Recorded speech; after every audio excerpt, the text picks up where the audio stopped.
We are with a landing party from Moonbase Alpha as the group explores a small asteroid somewhere in the outer reaches of the galaxy. They gaze intently at a strange rock formation looming up ahead as Commander John Koenig speaks. Baxter, all set? Charge is in position, Commander. Okay, keep down, everyone. Blow it! Look! A metal door hidden in the side of the rock. You were right, Victor. Somebody was, or is, on this asteroid. What do you make of these symbols on the door? Let me take a closer look. Put a light on it. Now, let's see. The door's opening. The light must have activated a hidden mechanism. Some kind of tunnel inside. Yeah. Let's go in. Follow me. Another door up ahead. And those symbols again. Throw a light on it and see what happens. Didn't work this time. Stand back. I'm going to fire my laser at it. It was booby-trapped. Anybody hurt? Victor? Carter, you okay? Okay, Commander. But Baxter here was a bit shook up. His eyes seemed to have... Just a little dizziness. I'll be okay. Look! A room carved out of solid rock. Very interesting. Victor, those pictures on the walls. Pictures of horror, terror, torture. Positively psychopathic. Commander, quick, over here. A humanoid. Unconscious. The blast really got him. Those wounds on his face and body, he can't possibly survive in that condition. Wait a minute. He's still breathing, Victor. There's a chance to save him.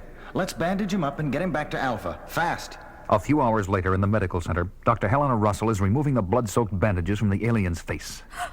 John, his face, it's unmarked. 3 hours ago, his face was an unrecognizable mess.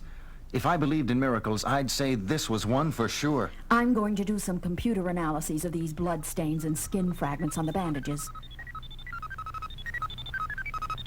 Now, let's see what we've got. Cell growth rate of damaged tissue, 100 times human rate. Cell growth rate of normal tissue, 0. Cell decay rate of normal tissue, 0. Helena, do those figures mean what I think they mean? They mean this man could live on indefinitely. Theoretically, at least, he's immortal. Immortal? A man of his size? He could be dangerous. Paul? Main mission here. Paul, I want a 24-hour security watch on the alien in medical center. No one is to approach him at any time. Okay, Commander. Helena, I want a report on any change in his condition. I'll be in main mission. As Dr. Russell tends to other patients in another area, leaving 2 security men guarding the door, the alien's eyes snap open. He gets up, looks about, walks to the door, opens it, and starts walking past the security guards as though they weren't there. Hey, you can't leave here. Look at the size of him. They attempt to stop him, but he picks them up as though they were rag dolls and slams them to the floor. Striding past their unconscious bodies, he disappears down the corridor. One of the guards regains consciousness and calls main mission. Commander, the alien is loose on Alpha. Repeat, the alien is loose on Alpha. He's a giant, incredibly strong and dangerous. Paul, send out red alert.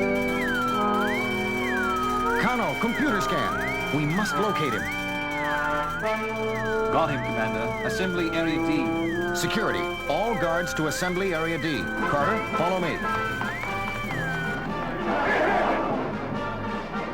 There he is, Commander. He's already knocked out half our men. Use your laser. We fed. Let's both fire at once. Now.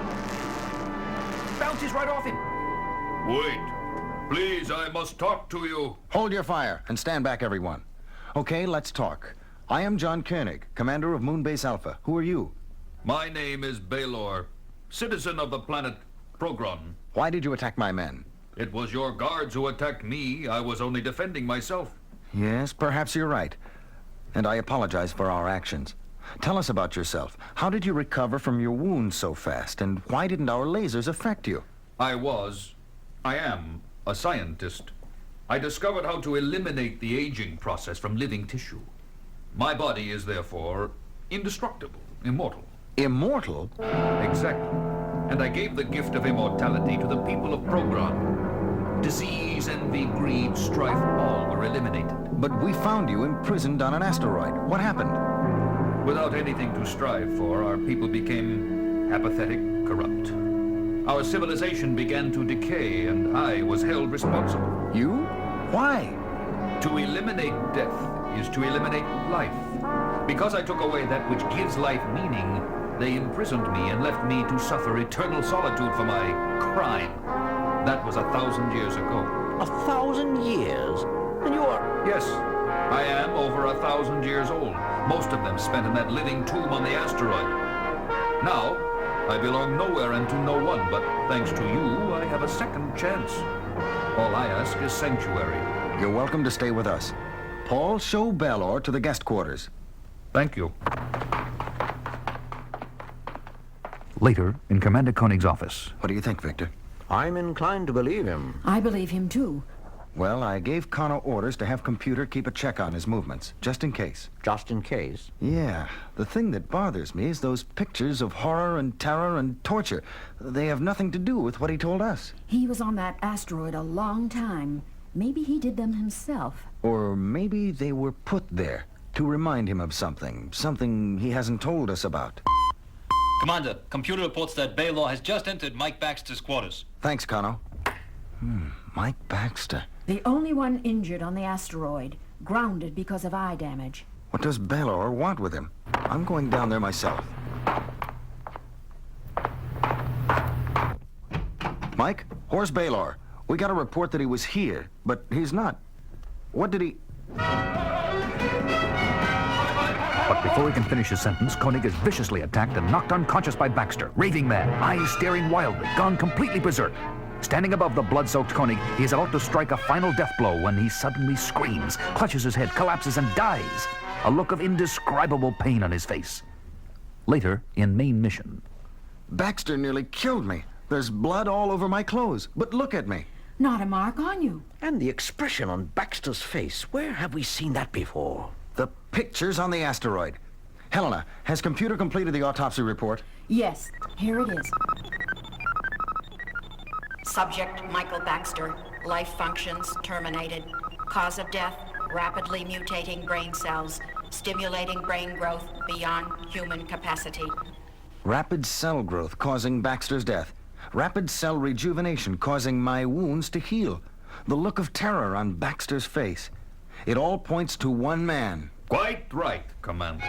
Baylor, why are you doing these things? What is the motivation behind it all? Very simple, Commander. For pleasure. My pleasure. Pleasure? Out of pain? Then those pictures on the asteroid. They were put there to remind you of what you did to your own people. Right again, Commander. But 1,000 years of reflection have made me remember my crimes with pleasure. When you released me, you found me hungry for pain. Careful, John. He's a psychopath. What do you want with me? With Alpha? Oh, I have plans, Commander. But things will remain as they are for now, with just one change. You will take your orders from me. No way. Then you will see the consequences of your refusal. And I shall have pleasure as never before. We'll stop you somehow. How? You can't kill me. I'm indestructible.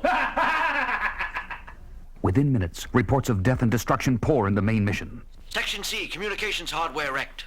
Research calling main mission, laboratory equipment smashed. Commander, medical here. Orderly Marissa Wells has been murdered. You've got to stop him, John. Yes, but how? I've got an idea. Paul, where is Baylor now? Last report, vicinity of Area B. Call all our people out of there and seal off the area. All personnel, evacuate Area 2. All personnel, evacuate Area 2. What's your plan, John? I'm going down there and face him myself, lure him into airlock B, and... Paul, when I give you the signal, you know what to do. Yes, sir. But, John, he'll tear you apart. Maybe, but there's no other way. Within minutes, Commander Koenig is making his way carefully through Area B, knowing that Baylor is following, not far behind. Reaching the last door down the corridor, he pulls down the sign over it, a sign reading Airlock B, and hides it. Moving just inside the open door, he takes out his comm-log. Ready here, Paul. Check, Commander. Here he comes. Stand by. Baylor! Ah! There you are, Koenig. Ready to take orders? Take orders? No way. I'm gonna take you. With that pea shooter? Oh, it's going to be a pleasure to take you apart, piece by piece.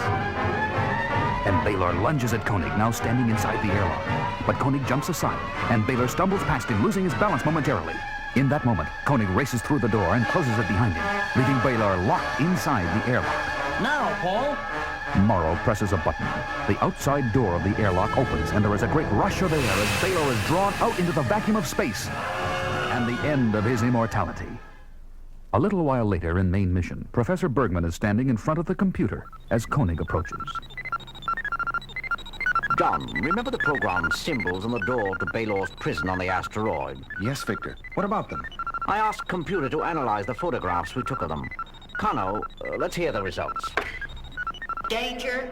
Psychopath. Within. Now you tell me.